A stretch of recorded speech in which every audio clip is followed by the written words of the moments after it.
Hello everyone, स्वागत है आपका अपने चैनल मैथ किंग मेकर में। आज हम पढ़ने वाले हैं क्लास 10th का chapter 6 that is triangles. So triangles में क्या पढ़ने वाले हैं आज उसका डे 1 है। सिमिलैरिटी पढ़ेंगे, सिमिलैरिटी के बारे में पढ़ेंगे कि what is similarity, similar figures क्या होते हैं, और पॉलीगन्स के लिए सिमिलैरिटी के बारे में पढ़ेंगे। एक्सरसाइज करेंगे, कुछ क्वेश्चन करेंगे और फिर ट्रायंगल्स की सिमिलैरिटी पढ़ेंगे। कुछ थ्योरम्स हम यहाँ पे प्रूव करने वाले हैं, कुछ एग्जांपल्स होंगे और उसके बाद होगी एक्सरसाइज। ठीक है। सो सिमिलैरिटी का मतलब क्या होता है? सिमिलैरिटी का मतलब है, जैसे मान लेते हैं कि एक बच्चा है और एक उसके पापा है। ठीक है, पापा या मम्मी। तो हम कहते हैं कि भाई ये दिखने में तो अपने पापा जैसा लगता है, दिखने में अपनी मम्मी जैसा लगता है। ठीक है। तो होता क्या है कि उसके डायमेंशंस डिफरेंट हो सकते हैं। डायमेंशन मतलब आँख नाक छोटी बड़ी हो सकती है, लेकिन जो दिखने में फिगर लगती है, दिखने में बिल्कुल सेम टू सेम लगता है। सो उसे कहते हैं हम सिमिलैरिटी। ठीक है। तो यहाँ पे दो चीज़ें हैं, एक कॉन्ग्रुएंस होता है और एक सिमिलैरिटी होता है। दोनों में क्या फ़र्क होता है वो मैं थोड़ा बता देता हूँ, क्योंकि बच्चे बहुत ज़्यादा कन्फ्यूजन में रहते हैं कि सिमिलैरिटी क्या है और कॉन्ग्रुएंस क्या है। ठीक है। तो सिमिलैरिटी का मतलब होता है कि सेम शेप, ठीक है, साइज़ डिफरेंट हो सकता है। तो एक चीज़ होती है सिमिलैरिटी, एक होता है कॉन्ग्रुएंस। ठीक है। सो सिमिलैरिटी का मतलब है सेम शेप, शेप उसकी सेम रहेगी और यहाँ पे same shape and same size, यहाँ पे साइज़ भी सेम होता है कॉन्ग्रुएंसी में। ठीक है। जैसे आपसे पूछा जाए कि भाई एक पासपोर्ट साइज़ फ़ोटो बनवा लो अपना। ठीक है। इसी फ़ोटो को अगर हम एनलार्ज कर दें, इसी फ़ोटो को बड़ा बना दें तो वो इतना बन जाएगा। इसी फ़ोटो को और बड़ा बना दें तो इतना बड़ा बन जाएगा, है ना। लेकिन इसमें क्या होगा, आपके आँख नाक हाथ मुंह तो जो जैसे यहाँ पे दिख रहे हैं वही वैसे ही वहाँ पे दिखेंगे, इधर भी आपको ऐसे ही दिखेंगे। ठीक है। सो दे आर सिमिलर। ये कैसे होंगे? सिमिलर फिगर्स होंगे, सिमिलर होंगे, क्योंकि यहाँ पे जैसे ताजमहल का एक एग्जांपल ले लो। कोई बिल्डिंग है, ताजमहल छोटे से फ़ोटो में ऐसा दिखाई देगा, फ़ोटो और बड़ा ले लें तो ऐसा दिखाई देगा, फ़ोटो और बड़ा ले लें तो ऐसा दिखाई देगा। ठीक है। बट है रहेगा तो ताजमहल ही, उसके डायमेंशंस यहाँ पे डिफरेंट हो गए, बट यहाँ पे शेप जो है, शेप बिल्कुल सेम टू सेम है। So that is the meaning of similarity. ठीक है। अब जब बात करते हैं सिमिलर फिगर्स की, तो उसमें आता है आपका पॉलीगन्स। ठीक है। तो पॉलीगन्स के बारे में पढ़ेंगे। पॉलीगन क्या होते हैं भाई? 3 या 3 से ज़्यादा जो जिसमें साइड होती हैं, 3 से ज़्यादा, 3 से को ट्रायंगल कहते हैं, 4 को हम क्वाड्रिलेटरल कहते हैं। सो अगर मान लेते हैं कोई पॉलीगन है, जैसे 4 साइड वाला कोई पॉलीगन है, ये मान लेते हैं कोई पॉलीगन हमने ले लिया, एक क्वाड्रिलेटरल ले लिया ABCD। ठीक है। एक क्वाड्रिलेटरल और ले लिया हमने, ये ले लिया। ठीक है, PQRS। इसका ये एंगल मान लेते हैं 60 डिग्री है, ये एंगल मान लेते हैं 120 डिग्री है, ये एंगल मान लेते हैं हम 110 डिग्री और ये एंगल मान लेते हैं हम 70 डिग्री। ठीक है। तो अभी देखो, अगर इसका ये एंगल 60 डिग्री है, ये एंगल अगर इसका 110 डिग्री है, ये एंगल इसका 120 डिग्री है, ये एंगल अगर इसका 70 डिग्री है, तो आप क्या देख रहे हो इसमें कि भले ही उसका साइज़ डिफरेंट है बट उसकी शेप सेम है। शेप कैसे डिफाइन होगी? शेप डिफाइन होगी आपके एंगल्स से।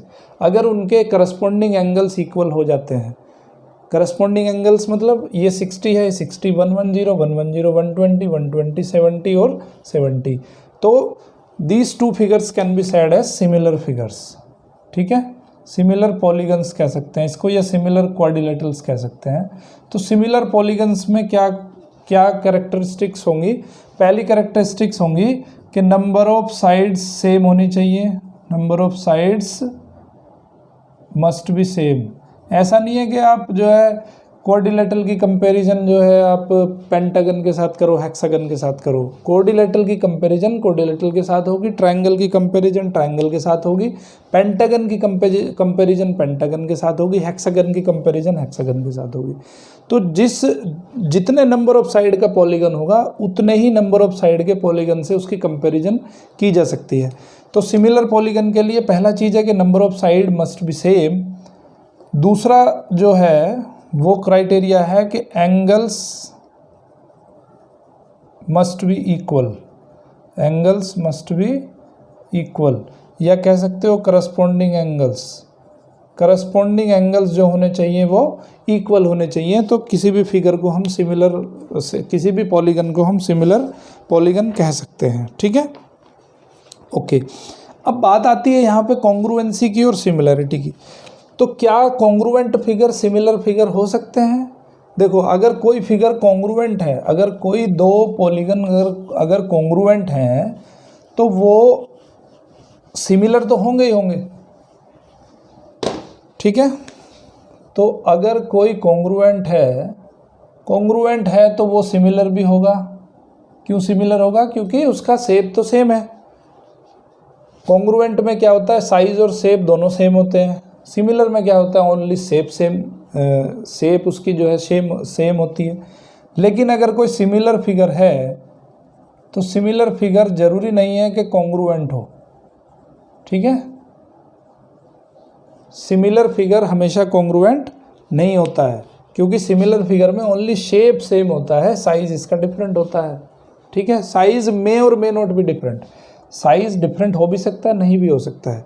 लेकिन कॉन्ग्रुएंसी के लिए क्या चाहिए हमें? शेप और साइज दोनों सेम चाहिए। तो congruent figures are similar but similar figures are not always congruent, ठीक है। ये चीज़ आपको ध्यान रखनी है। उसके बाद में हम पढ़ेंगे, okay,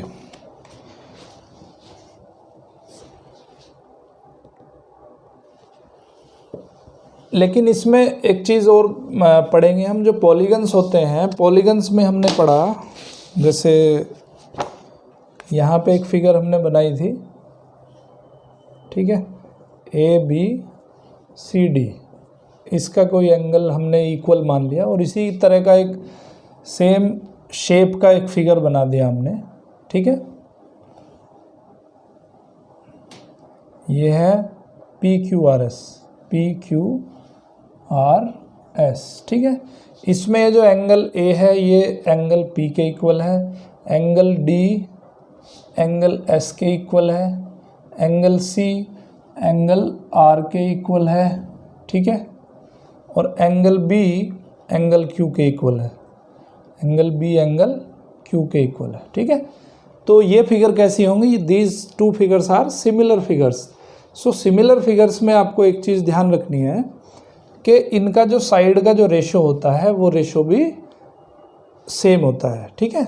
so if angle A is equal to angle P, angle B is equal to angle Q, angle C is equal to angle R and angle D is equal to angle S, then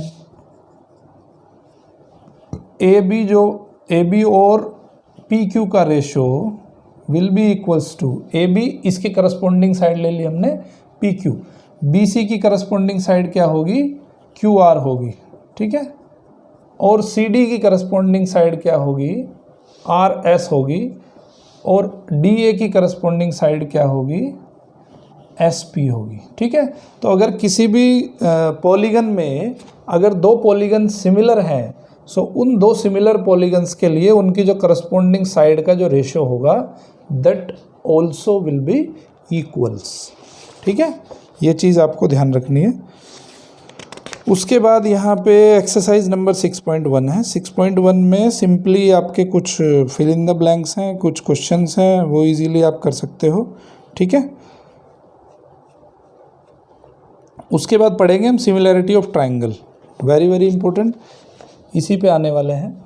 लेकिन उससे पहले मैं कुछ चीज़ें आपसे discuss करना चाहता हूँ, ठीक है, क्योंकि उसमें इन चीज़ों की ज़रूरत पड़ेगी।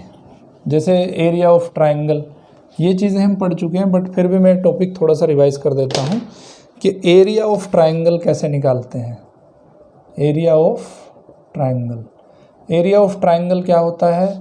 ट्राइंगल का area is equal to half base into height होता है, ठीक है।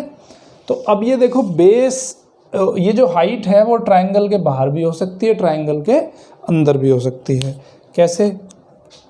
देखो भाई, एक तो ये ट्रायंगल हो गया, है ना, ABC, और एक ये ट्रायंगल हो गया, ठीक है, PQR। अब इस ट्रायंगल की हाइट कैसे निकालेंगे? ये यहाँ से परपेंडिकुलर एक डाल देते हैं, एंगल 90 डिग्री होना चाहिए। तो इस ट्रायंगल की हाइट क्या हो गई? ये हो गई, ठीक है। और जिस पे परपेंडिकुलर डाला है वो साइड कौन सी है? तो ये हो जाएगा इसका बेस, क्योंकि हमने इसी साइड पे परपेंडिकुलर डाला है। तो यहाँ पे जो ट्रायंगल का एरिया हो जाएगा वो क्या हो जाएगा? हाफ बेस कितना है? AB, और ये इसको D मान लो, तो ये हो जाएगा इसका हाइट CD। तो ये चीज़ आपको ध्यान रखनी है कि जो परपेंडिकुलर होता है वो ट्रायंगल के अंदर भी हो सकता है और परपेंडिकुलर ट्रायंगल के बाहर भी हो सकता है। जैसे ये साइड है इसकी PQ, अगर PQ को मैं आगे बढ़ा दूँ, अब देखो यहाँ से इस सामने वाले जो वर्टेक्स है, इस PQ के सामने का वर्टेक्स है, वहाँ से परपेंडिकुलर नहीं डाला जा सकता है। तो हमें क्या करना पड़ेगा? इसको थोड़ा एक्सटेंड करना पड़ेगा। एक्सटेंड करेंगे तो यहाँ पे परपेंडिकुलर डल जाएगा। ओके, तो ये पॉइंट है, मान लेते हैं PQRS, इसको मान लेते हैं। तो ये पॉइंट S हो गया। तो इसमें आप क्या देख रहे हो कि perpendicular is outside the triangle, perpendicular triangle के बाहर हमने बनाया है। तो बाहर बनाया है तो उसका जो ट्रायंगल का जो एरिया आ जाएगा वो आ जाएगा हाफ। बेस क्या है इसका? PQ है, बेस PQ है, और हाइट क्या है? RS है। तो यहाँ पे दो चीज़ें आपको ध्यान रखनी है कि जो ट्रायंगल का जो हाइट होता है परपेंडिकुलर जो डालते हैं बेस के ऊपर, that may be inside the triangle and may be outside the triangle, ठीक है। एक चीज़ तो ये हो गई। दूसरी चीज़ क्या हो गई? देखो ये सारी चीज़ें आप पढ़ चुके हो, ठीक है, बट फिर भी मैं इसका रिवीजन आपके लिए कर रहा हूँ, क्योंकि इस चैप्टर में अगर ये चीज़ें आपको समझ नहीं आई तो इस चैप्टर में कुछ भी समझ में नहीं आएगा। दूसरा चीज़ है कि अगर कोई आपके पास ट्रेपेजियम है या पैरेललोग्राम है, ठीक है, ट्रेपेजियम ही ले लेते हैं। ट्रेपेजियम के अंदर क्या होता है कि अगर सेम बेस पे हम दो ट्रायंगल बनाएं, एक ट्रायंगल मान लेते हैं, ये बना दिया हमने, इसको मान लेते हैं PQRS, ठीक है। एक ट्रायंगल हमने बना दिया PRQ, एक ट्रायंगल हमने बना दिया ये वाला, ठीक है, PSQ। दो ट्रायंगल हमने बनाए, बट दोनों का बेस क्या है? PQ है। बेस दोनों के लिए PQ यूज़ हो रहा है। तो इसमें क्या होगा कि दोनों का एरिया सेम होगा, ठीक है। ये थ्योरम है आपकी कि किसी भी ट्रेपेजियम में, 9th क्लास में थ्योरम है कि किसी भी ट्रेपेजियम हो या पैरेललोग्राम हो, अगर उनका बेस से हम दो ट्रायंगल बनाएं उसके अंदर, तो दोनों ट्रायंगल का एरिया सेम होता है, ठीक है। सो ट्रायंगल PRQ का area of triangle PRQ is equal to area of triangle PSQ। तो ये दो चीज़ें आपको ध्यान रखनी है, इसकी दोनों चीज़ों की यहाँ पे ज़रूरत पड़ने वाली है इस चैप्टर में, ठीक है। चलिए, आई होप के समझ आ गया होगा।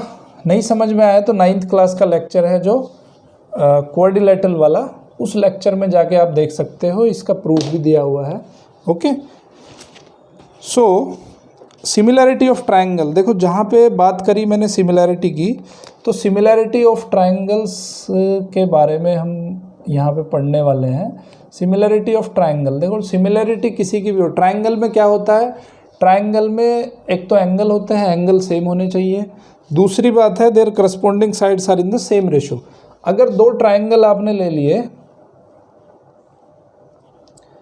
ABC, एक दूसरा ट्रायंगल है, ये है आपका PQR, ठीक है। अब इनका सिमिलर होने के लिए क्या कंडीशन है कि सिमिलैरिटी के लिए क्या कंडीशन है?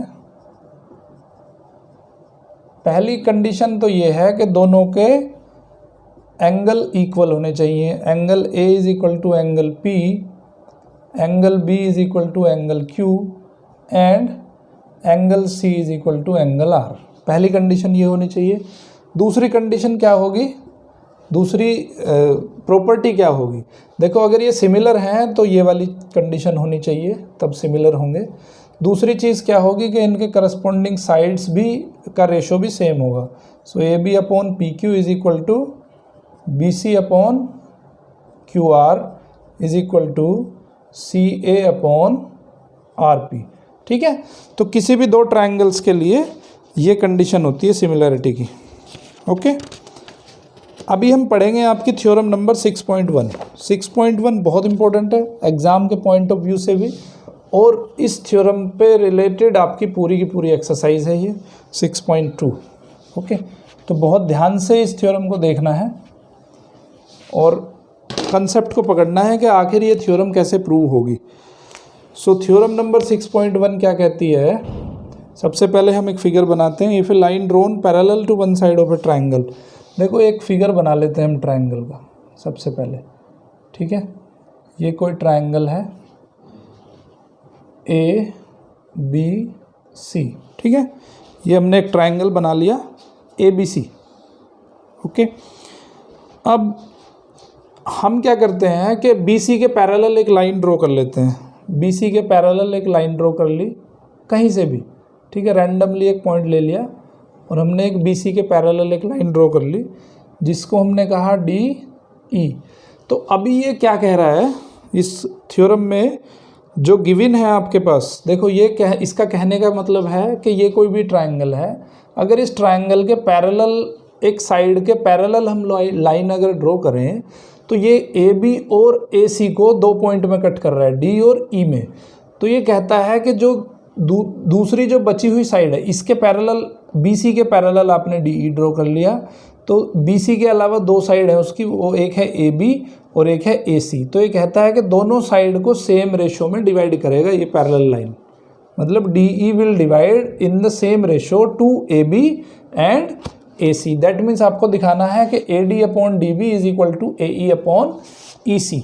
ओके, तो यहाँ पे क्या गिवन है, गिवन है यहाँ पे कि D E is parallel to B C.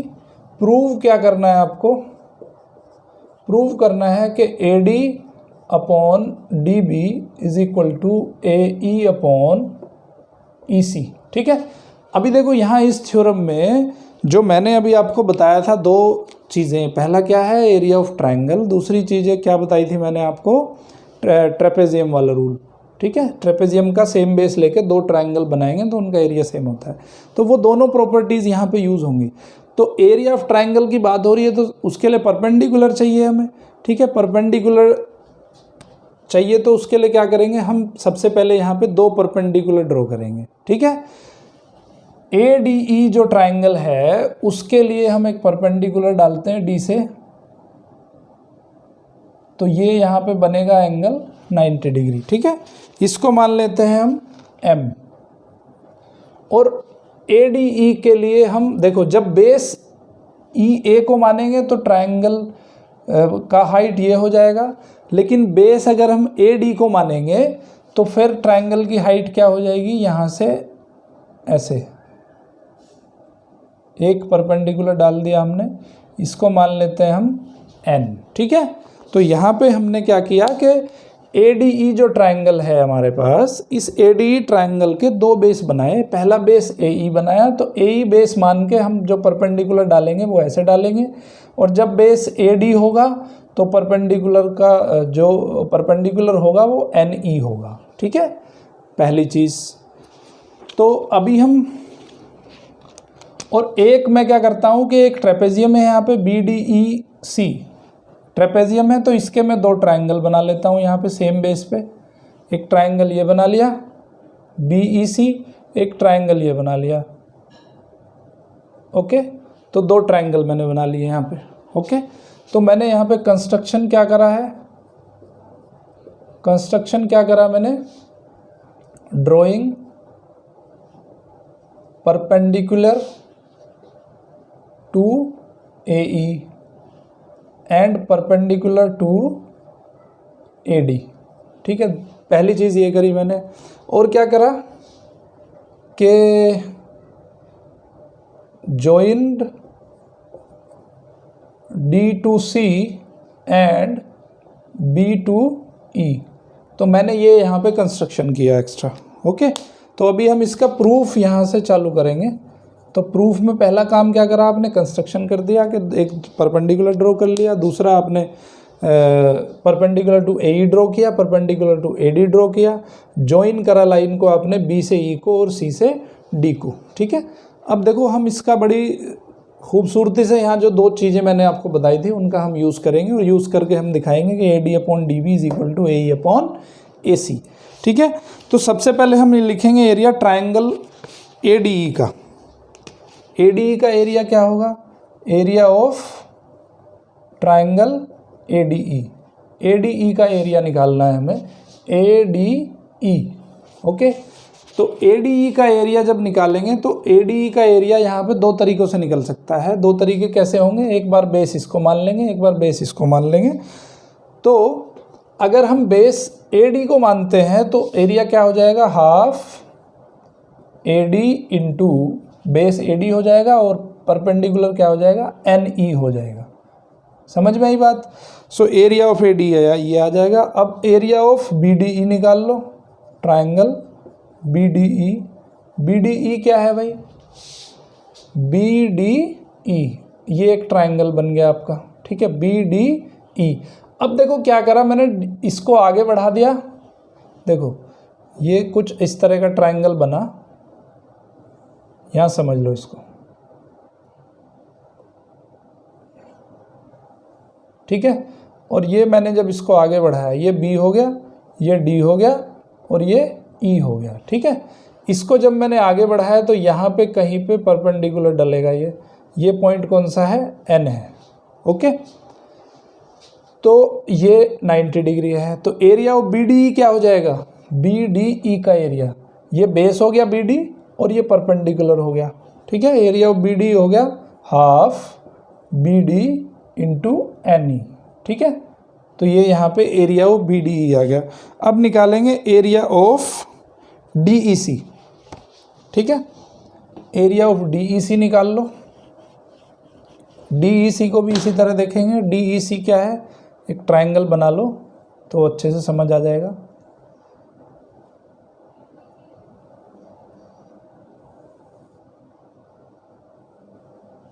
ये यहाँ पे D हो गया, ये E हो गया, ये यहाँ पे C हो गया। ठीक है, अब हम क्या करेंगे, CE को बेस मानेंगे। CE को बेस क्यों मान रहे हैं, क्योंकि यहाँ पे CE इन्वॉल्व है। तो CE को बेस मानेंगे तो यहाँ से परपेंडिकुलर डालना पड़ेगा। परपेंडिकुलर क्या है, ये पॉइंट M है। ठीक है, यहाँ पे इस फिगर को देखो मैंने बाहर बना दिया है। तो एरिया ऑफ DEC क्या हो जाएगा, एरिया ऑफ ट्रायंगल DEC क्या हो जाएगा, हाफ बेस क्या है, CE है और हाइट क्या है, DM है। ओके, और मैं एरिया ऑफ ADE को भी लिख सकता हूँ। क्या लिख सकता हूँ, देखो यहाँ पे मैंने परपेंडिकुलर लिया है NE, बट एक परपेंडिकुलर DM भी लिया जा सकता है। Area of ADE is equal to half, जब बेस हम AE को लेंगे तो परपेंडिकुलर क्या होगा, DM होगा। तो बेस हमने लिया AE और DM हो गया यहाँ पे परपेंडिकुलर। ठीक है, अब देखो यहाँ पे आपने पेयर बना लिए। पेयर क्या बना लिए, दोनों के एरिया को डिवाइड कर दो। अभी डिवाइड करने पे क्या मिलेगा आपको, वो थोड़ा देखो। अगर एरिया ऑफ ADE और BDE को डिवाइड करेंगे तो क्या होगा, area of triangle ADE upon area of triangle BDE। ठीक है, इनको डिवाइड कर दो।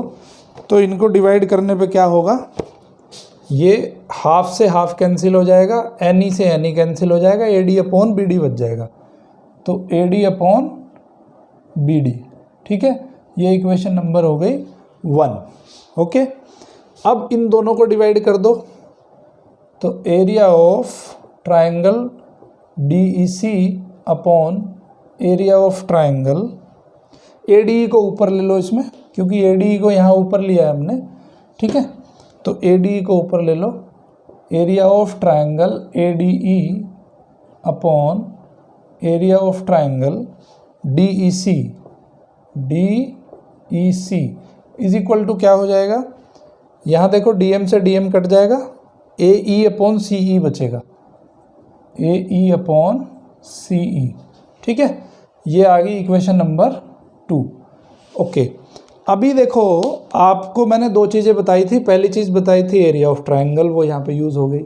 दूसरी चीज़ मैंने आपको क्या बताई थी कि अगर किसी ट्रेपेजियम में या पैरेललोग्राम में सेम बेस लेके दो ट्रायंगल हम बना दें तो उन दोनों का एरिया सेम हो जाता है। ओके, अभी देखो यहाँ पे दो ट्रायंगल बन रहे हैं, एक ट्रायंगल BDE है और एक DEC है। BDE बन रहा है, BDE एक ट्रायंगल है और एक ट्रायंगल है DEC। ठीक है, दोनों का बेस क्या है, सेम है। ओके, या दोनों एक ही ट्रायंगल के अंदर बन रहे हैं। देखो BDE और एक ट्रायंगल है DEC, तो दोनों में ये DE कॉमन है। DE जो है बेस है दोनों का। ओके, तो DE अगर बेस है तो इस बेस को कंसीडर करके आपने एक ट्रायंगल बनाया DEC और एक ट्रायंगल बनाया BDE। दोनों में बेस सेम है तो दोनों का एरिया भी सेम होगा। So area of triangle BDE is equal to area of triangle DEC। ठीक है, क्यों होगा ऐसा? क्योंकि in trapezium they have common base. उनमें क्या है, कॉमन बेस है। कॉमन बेस है तो इसलिए दोनों का एरिया इक्वल हो जाएगा। तो अगर यहाँ मैं इस इक्वेशन में अगर मैं DEC की बजाय मैं लिख दूँ BDE तो चलेगा। So equation 2 now becomes, equation 2 क्या हो जाएगी हमारी, area of triangle ADE upon area of triangle. देखो BDE की जगह मैं क्या लिख देता हूँ, यहाँ पे DEC की जगह में BDE लिख देता हूँ। Triangle BDE is equal to AE upon CE। ये इक्वेशन नंबर 3 आ गई। अभी देखो 3 और 1 को अगर कंपेयर करोगे, फ्रॉम 1 and 3 को कंपेयर करो, उसका LHS area of ADE, area of BDE, area of ADE, area of BDE, तो क्या होगा, area of ADE upon area of BDE is equal to AD upon BD है, AD upon BD is equal to AE upon CE। ठीक है, तो ये यहाँ पे आपने प्रूव कर दिया कि AD upon BD is equal to AE upon CE। So this is your theorem number 6.1। 6.1 theorem के बेस पे ओके एग्जाम्पल्स डिस्कस करेंगे उसके बाद। उसके पहले हम थ्योरम नंबर 6.2 पढ़ लेते हैं। 6.2 क्या है, इसका वाइस वर्सा है। उसमें क्या किया होगा उसने, देखो यहाँ पे ये पैरेलल दिया था और हमने प्रूव कर दिया कि AD upon DB is equal to AE upon EC। वहाँ पे क्या होगा, इसका उल्टा होगा, ये गिवन होगा और ये प्रूव करना पड़ेगा हमें। ठीक है, तो थ्योरम नंबर 6.2 भी देख लेते हैं, बहुत इंपॉर्टेंट है, इसका वाइस वर्सा है। देखो 6.1 थ्योरम बहुत इंपॉर्टेंट है। 6.1 थ्योरम बहुत बार एग्जाम्स में पूछी जाती है और इस पे बेस्ड बहुत सारे क्वेश्चन आपसे एग्जाम में पूछे जा सकते हैं। ठीक है, और कॉम्पिटिटिव एग्जाम्स के लिए भी ये इंपॉर्टेंट थ्योरम है। सो इसमें थ्योरम नंबर 6.2 में ये तो प्रूव करना है और ये गिवन हो जाएगा, ये हो जाएगा गिवन और ये करना है हमें प्रूव। थ्योरम नंबर 6.2, तो इसमें एक ट्रायंगल दिया होगा, ट्रायंगल बना लो ABC। ठीक है, अब मैंने क्या किया है कि एक लाइन ड्रॉ कर दी DE। ठीक है, तो अभी ये कह रहा है कि भाई AD upon DB is equal to AE upon EC, मतलब इनके रेशो सेम है। तो मुझे प्रूव करना है कि DE is parallel to BC। ये DE जो लाइन है वो BC के पैरेलल है। तो हम कॉन्ट्राडिक्टरी से इसको प्रूव करते हैं। कॉन्ट्राडिक्टरी क्या मतलब है कि हम एक दूसरी लाइन ड्रॉ कर लेते हैं जो इसके पैरेलल है। मान लेते हैं कि ये लाइन पैरेलल नहीं है, बट ये जो लाइन है हमारी, ये लाइन पैरेलल है। ये मैंने एक लाइन ड्रॉ कर ली डी ई डैश, ठीक है। So let us assume D E is not parallel to B C, but D E dash is parallel to B C. हमने मान लिया कि डी ई जो है वो पैरेलल नहीं है बी सी के, और D E dash is parallel to B C. Okay, तो उसने गिवन दिया है कि A D upon D B is equal to A E upon E C. तो हमने जो थ्योरम नंबर 6.1 पढ़ी थी, 6.1 में क्या पढ़ा था हमने कि भाई अगर डी ई डैश पैरेलल हो जाएगी, देन बाय थ्योरम 6.1 से हमने क्या पढ़ा था कि डी ई डैश अगर पैरेलल है बी सी के, तो क्या होगा, तो ये इसको A D upon D B is equal to A E dash upon E dash C, ऐसा होना चाहिए, है ना। तो ये इसको सेम रेशियो में डिवाइड करेगा, A D upon D B, A E dash upon E dash C. अब हम क्या करेंगे, इसको जो है इसमें दोनों तरफ 1 ऐड कर लो। So A D upon D B is equal to A E dash upon, इसमें दोनों में 1 ऐड कर लो, इसमें 1 ऐड कर लिया और इसमें भी हमने 1 ऐड कर लिया, ठीक है। तो 1 ऐड करने पे क्या बना, डी बी यहाँ पे एलसीएम आ जाएगा।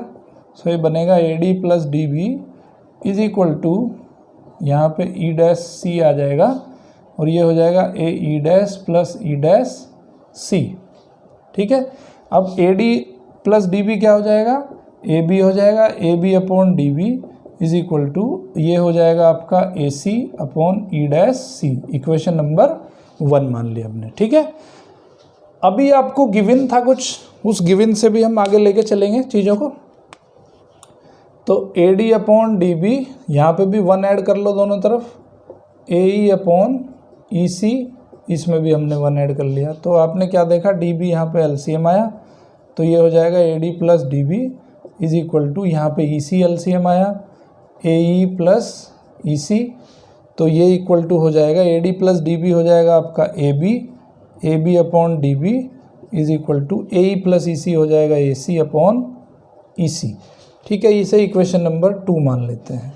अभी देखो, कंपेयर करो इक्वेशन 1 और 2 का, तो आप क्या देख रहे हो कि ये भी A B upon D B है, ये भी A B upon D B है।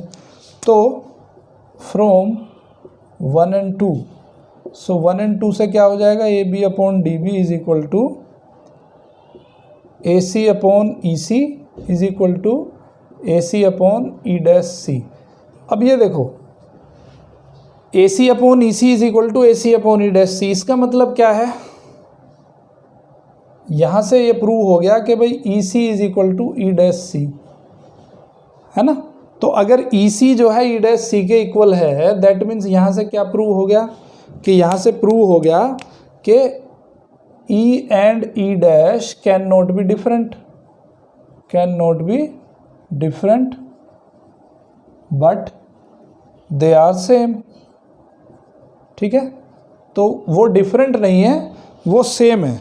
तो जब सेम होंगे तो इसका मतलब क्या है कि दैट मीन्स जो हम ई डैश को हमने डिफरेंट पॉइंट माना था, वो डिफरेंट पॉइंट नहीं है, बट वो ई ही है। ओके, सो यहाँ से क्या प्रूव हो गया कि D E is parallel to B C.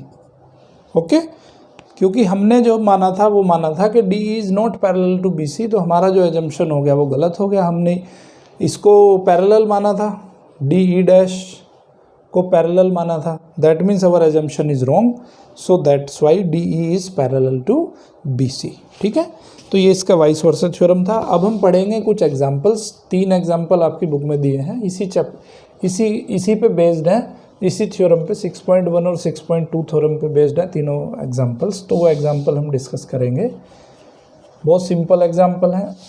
ये थ्योरम का कंसेप्ट तो आपको समझ आ गया ना, 2 चीज़ों का इसमें यूज़ करना है हमें, ट्रायंगल का एरिया का और ट्रेपेजियम का जो है जो एरिया बनता है सेम बेस के ऊपर उसका। अभी एग्जाम्पल नंबर 1 डिस्कस करेंगे। एग्जाम्पल 1 क्या कहता है कि if a line intersect sides A B and A C of a triangle. देखो सिंपल सा एक फिगर बना लो, यहाँ पे फिगर दिया हुआ है उसने। तो ये ए है, ये बी है, ये सी है और एक डी एक लाइन है जो इसको इंटरसेक्ट करती है। तो ये कह रहा है कि if a line intersect A B and A C of a triangle at D respectively is parallel to B C. ये लाइन जो है D E is parallel to B C. तो क्या होगा, थ्योरम नंबर 6.1 से A D upon D B हो जाएगा A E upon E C. ठीक है, देखो इन क्वेश्चंस में रटना नहीं है आपको कि कैसे प्रूव करना है। ठीक है, रटोगे तो कहीं पे भी आपका माइंड से स्लिप हो सकता है कि क्या करना है हमें आगे। आपको ध्यान देना है सिर्फ कंसेप्ट के ऊपर। ओके, सो हमें यहाँ पे प्रूव करना है हमें कि A D upon A B is equal to A E upon A C. ठीक है, ये हमें यहाँ पे प्रूव करना है। तो हम क्या करते हैं, दोनों तरफ 1 ऐड कर दो, इसमें दोनों तरफ 1 ऐड कर दो। तो ये हो जाएगा A D upon D B plus 1 is equal to A E upon E C plus 1। तो ये हो जाएगा डी बी, यहाँ पे एलसीएम आ गया, A D plus D B is equal to यहाँ पे ई सी एलसीएम आ गया, ए ई प्लस ई सी। तो अब ये हो गया आपका A B upon D B is equal to A C upon E C. इसको उलट दो, ठीक है, क्योंकि हमें प्रूव करना है A D upon A B. Okay, sorry, यहाँ पे आप क्या करो, क्योंकि आपको लिखना है ए बी को नीचे लेके आना है, ए डी चाहिए वहाँ पे हमें। ठीक है, तो मैं इसको क्या करता हूँ, D B upon A D लिख देता हूँ। D B upon A D is equal to E C upon A E. ठीक है, उल्टा करके लिख दिया मैंने इसको, क्योंकि हमें नीचे लेके आना है A D.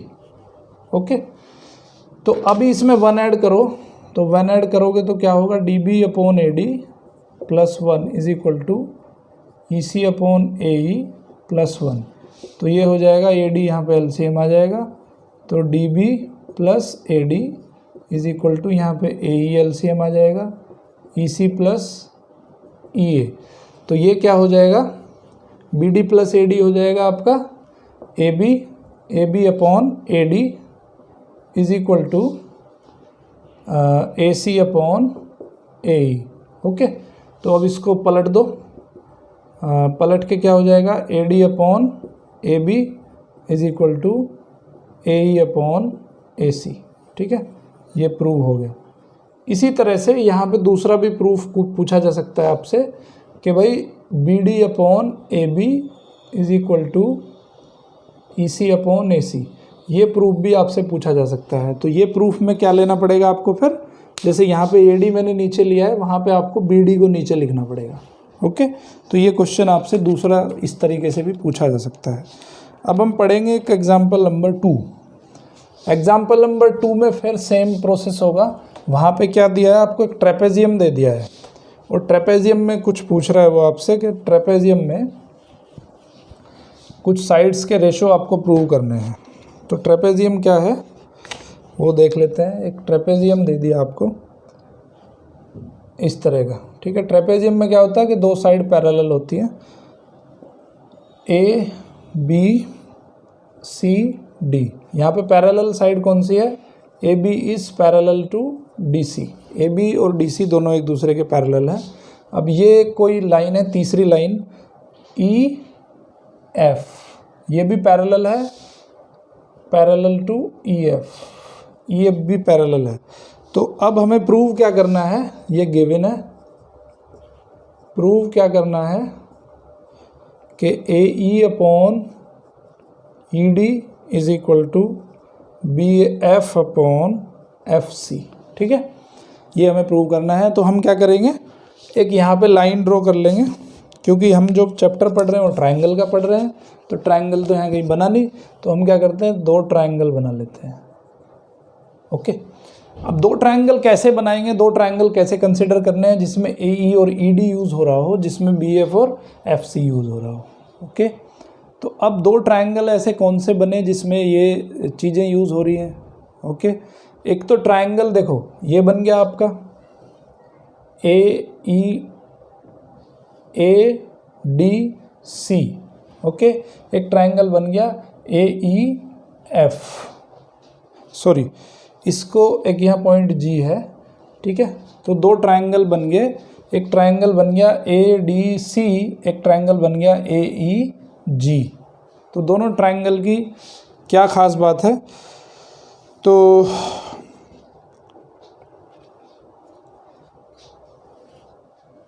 In triangle ADC triangle में देख लेते हैं। देखो EG is parallel to DC, EG is parallel to DC। तो थ्योरम नंबर 6.1 क्या कहती है कि AE upon ED is equal to होना चाहिए AG अपॉन GC के। AE upon ED is equal to होना चाहिए AG upon GC। Theorem number 6.1 आपकी यही कहती है। अब हमें दूसरा क्या लेना है, दूसरा लेना है हमें BF और FC। तो BF और FC किस में आएंगे, देखो एक ट्रायंगल और ले लेंगे हम ACB, ठीक है। इन ट्रायंगल ACB ट्रायंगल के अंदर FG is parallel to AB, ये गिवन है। ये जो FG है that is parallel to AB। तो थ्योरम नंबर 6.1 क्या कहती है फिर कि BF upon FC will be equals to AG upon GC।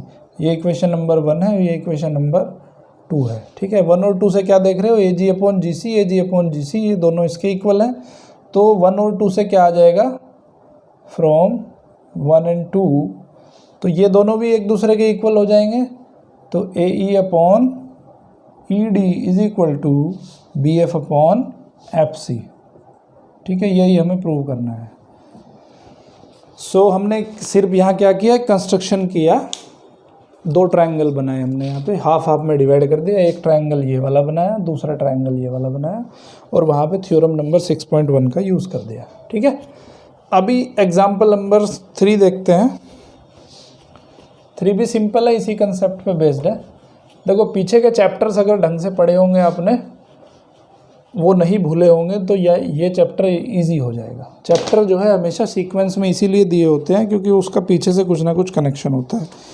तो एग्जाम्पल नंबर 3 में भी कुछ आइसोसेलेस ट्रायंगल के बारे में पूछ रहा है। तो एक फिगर पहले बना लेते हैं। ये बना ली फिगर आपने, PQR, और एक यहाँ पे लाइन ड्रॉ करी S और T, ठीक है। ये एंगल इक्वल है इस एंगल के, ठीक है। Angle S is equal to angle R। तो यहाँ पे कह रहा है कि PS अपॉन SQ गिवन है is equal to PT upon TR, ठीक है। And angle PST is equal to angle QRP, ये गिवन है यहाँ पे, ठीक है। तो अगर देखो PS अपॉन SQ अगर इक्वल होगा PT अपॉन TR के, तो बाय थ्योरम 6.2 क्या कहती है फिर, ST is parallel to, ST will be parallel to QR। ST जो है वो QR के पैरेलल होगा, है ना।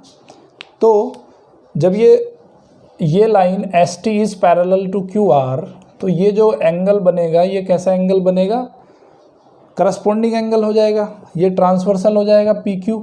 तो ये एंगल कैसा होगा, करस्पॉन्डिंग होगा, तो ये भी इक्वल हो जाएगा, है ना। और जब ये एंगल इक्वल हो जाएगा, ये एंगल इसके करस्पॉन्डिंग होगा, है ना।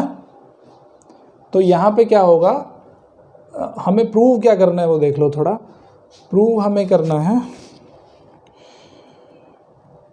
कि PQR is an isosceles triangle.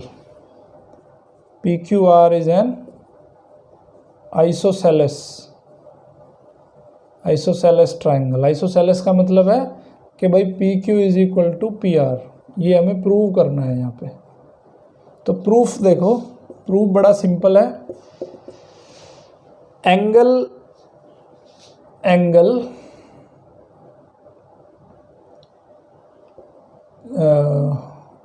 Are Q P will be equals to angle P S T. क्यों होगा? क्योंकि ये करस्पॉन्डिंग एंगल है, ठीक है, करस्पॉन्डिंग एंगल्स आर इक्वल। और angle P T S will be equals to angle P R Q. ये भी क्यों होगा? क्योंकि ये भी करस्पॉन्डिंग एंगल है, ठीक है। तो आइसोसेलेस ट्राइंगल में क्या होता है, अब ये दो एंगल अगर इक्वल हो जाते हैं तो ट्राइंगल कैसा हो जाता है? आइसोसेलेस हो जाता है, और इक्वल एंगल के जो अपोजिट साइड है वो भी इक्वल हो जाती है। सो triangle P Q R is an isosceles. तो अगर ये दोनों एंगल इक्वल हो गए, ठीक है, सो यहाँ पे क्या आ गया? Angle P Q R is equal to angle P R Q. Q और आर दोनों एंगल इक्वल हो गए, so P Q is equal to P R. Isosceles triangle की प्रॉपर्टी है P Q is equal to P R. So triangle P Q R is an isosceles triangle. अगर उसकी दो sides equal हो जाती हैं तो वो ट्राइंगल कैसा हो जाता है? आइसोसेलेस ट्राइंगल हो जाता है, ठीक है। तो ये था इसका एग्जाम्पल नंबर 3। अभी इसके बाद आती है एक्सरसाइज नंबर 6.2। 6.2 ये जो थ्योरम मैंने बताई है आपको 6.1 और 6.2, इन दोनों थ्योरम पे बेस्ड ये पूरी की पूरी एक्सरसाइज है। अगर फिर भी किसी बच्चे को डाउट आता है तो कमेंट बॉक्स में जाके कमेंट करिए, तो आपके डाउट क्लियर किए जाएंगे। और अभी तक अगर मेरे चैनल को आपने सब्सक्राइब नहीं किया है तो सब्सक्राइब कर दीजिए math king maker. Bell icon को ज़रूर प्रेस कर दीजिए जिससे कि आपको नोटिफिकेशन मिल जाए जैसे ही मेरा लेक्चर अपलोड होता है, ठीक है। सो देखते रहिए math king maker. Thank you very much.